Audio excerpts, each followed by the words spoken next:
cakes. Data cakes. Data cakes. I think I got some frosting on my thumb. Data cakes. We'll wash off. Hey there, it's Katie. And Blair. And we're here back from a nice long little rest on Diner Cakes. And I guess we gotta mention that we're, doing a little rehaul. Yeah, we've gotten some critique from some friends of ours, and I think we're gonna try to, I think Katie will say it better, best. So we're going to basically pick the top 5 most frequented places in Manhattan, in Queens, in Brooklyn, New Jersey, and Long Island. And we're going to go in, and we have a little bit of a standard now of what we're looking for as far as the cake is concerned. So, so that you guys out there in Cyberland can use our little Diner Cake show as sort of a guide as to really where you can go in Manhattan, Queens, Brooklyn, Long Island, New Jersey. Versus a warning of where to wear your cake hazmat outfit, because the cakes are just horrendous. So we're hoping to steer you in the right direction and to find some really good cake, and we're hoping that the more frequented places actually have fresher goods, which kind of makes sense. You'd hope so. We'd hope so. Although, we'll never shy away from giving you the real dirt on the cake, you know that. Yeah. So, well anyway, here we are. We're at the Brooklyn Diner, which is strangely not in Brooklyn. 57th Street in Manhattan, so it's almost the heart of Times Square. Yeah. The prices reflect prices reflect that, So, so just so you know, we're looking at basically $8.50 pieces of cake here. Right? They better be good. They better be good for that kind of money. Coconut. And we've got a blackout cake, and we've got a coconut cream cake. Now, where does the blackout cake come from? Is that from the blackout in New York, or is it just like because it's a dark chocolate? I think we're looking at dark chocolate. I think the blackout cake has been in existence now for. There wasn't like a blackout of 23, and everyone's like, let's make this cake out of old black socks. Call it blackout cake. That way it won't go bad. It's made out of socks. Yeah, well, I'm hoping this tastes a lot better than your dirty socks, Blair. That's what I'm hoping for. I hope that it does too. So, what do you think we should start with today? I think the blackout cake. Let's start with the darkness. We're gonna look now. Work to the light. Notice here, alright, we always have to analyze our cakes as always. We do have a little doodad on top. Now the good thing about this fun little lovely doodad is that it's solid chocolate. So I think it's got, it's chocolate in a little rose-like pattern. I think it might taste pretty good, but we're gonna wait on that. We'll go right for the cake first, and then we'll let you know how the decal tastes. The other thing I'm enjoying about this cake, though, I have to say visually, is that this looks like real whipped cream. Yeah. This isn't fancy schmancy whipped cream, that's been sitting on the plate for like forever. It's obviously, homemade. Let's taste a little bit of that. Oh, yeah, it's very sweet. Yeah, very good. Very, very sweet. I mean, but really delicious and fresh. I'm thwarted a little bit by the turd-like rosette chocolate thing, but I called it a rose. I was being polite, but truthfully, turd-like is a little bit more of an accurate description. But let's take a taste. We're gonna go with open-minded.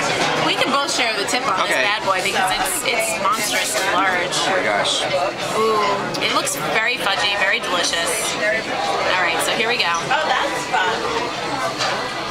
Did you get that from April too? Oh, that's great. Okay. This is a chocolate cake, people, and I'm like drooling as I say this. That's why I'm gonna try that again. Really effing good. This is ridiculously good.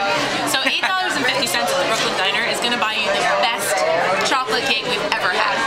Okay, ever had on the show. I'm having another bite. Yeah, I mean this is ridiculously good. The icing really tastes like chocolate. It's very deep cocoa flavor. It's fresh. The bread is moist. Yeah, the cake. It's not stale. The bread. The bread. I'm reverting to 1923 again. The bread in the cake of the blackout cake. Now let's go play craps. Listen to Louis Armstrong. Wait a minute, he wasn't even around. Okay. Let's listen to Scott Joplin. There we go. Scott Joplin's blackout cake. No, The cake is moist and it's flavorful. There's no liqueurs. No. So very much once again. That's what it is. That is what it is, people. Katie needs to refresh her mouth, her palate. Wow. I'm so excited. I can't even like communicate. But the truth really is. She's gonna start sweating out blackout. Completely unusual for me, you know. Yes, it's coming out of my pores. But it's just fresh. I mean, I don't think we've eaten really maybe 2 slices of fresh cake the whole time we've been doing this. Yeah. So this tastes like monstrously. I give it an A. Oh, this is an A cake. This is an A cake, people. All right, well, we gotta move on. Oh, wait, but before we move on, let's eat the turd. Okay. All right. Should we do a lady in the tramp Oh, thing? yeah. Like, I think it's more special like that special things like a flea market. Oh, you got most of that That's one I got. Where I got 3 little ones. chocolate. chocolate. Now she has This chocolate tastes delicious. I wish I had a more definitive palate where I could describe the chocolate. It was pretty good. You know, for a little doodad on the top of the cake, it's a delicious little extra. Something to give your grandchild who won't shut up. That's right. Who says, I want to see The Lion King. And Shove you're it like, right in their mouth. You're like, we're going to see Brecht. We're going to see the epic theater. You're going to be depressed. And like, I want a chocolate rosette on the top. Right down the gullet. There you go. Okay, so we were just loving that blackout cake. Now we're moving on to the coconut cake. Mamie Eisenhower's coconut cake. Made by Mamie Eisenhower herself. Preserved in time. Preserved in time, people. In a cryogenic freezer that Mr. Eisenhower made. That's right. In the 50s. Because he was so far ahead. So far ahead. No, it's just coconut. Just coconut. Shall we? Yes. Well, again, I think we can both share this. Share the tip, Katie. I wonder if that's better for a 7-year-old or should I give it to AJ? Again, I have to say, I mean, this is by far the freshest cake And AJ had every so I think AJ. It's a little crumbly, but it's almost like a pound cake-ish. Yeah. Quality to the cake. It's not as like blowing me away as the chocolate was, and I think it's because we really have had, if you look back at our other episodes, we've really had the worst chocolate cake I've ever eaten in my life.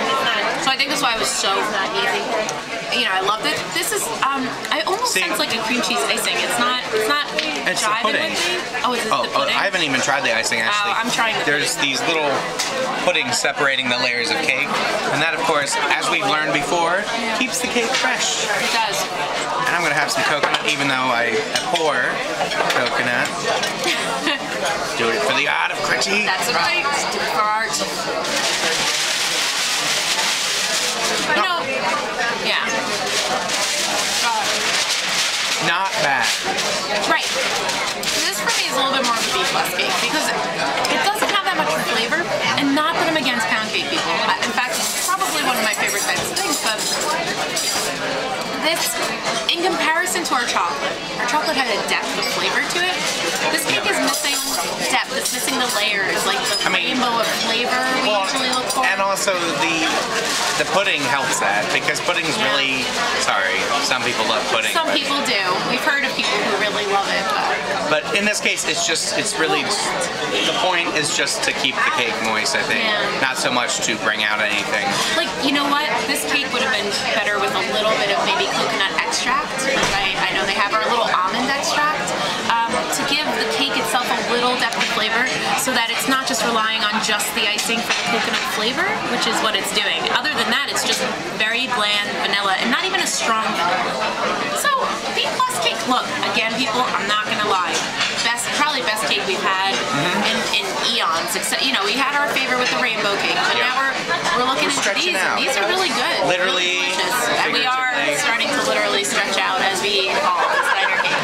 But we have to say also about the Broadway Diner, or Brooklyn Diner. Brooklyn Diner, yeah. That the ambiance is great. It is. It's a bit pricey, but for Midtown, it's expected. Yep.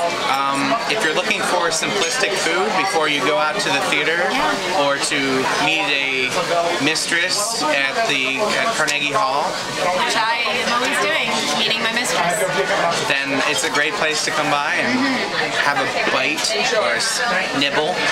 Yeah, it really is. And we had some delicious dinners before we dove into these cakes. So all in all, we're looking at A- overall, I would say,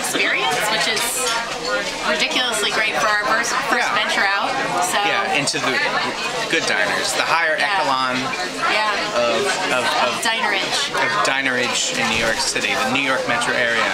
So until next time, This is Katie and Blair, telling you season's eatings. and forkfuls of cake.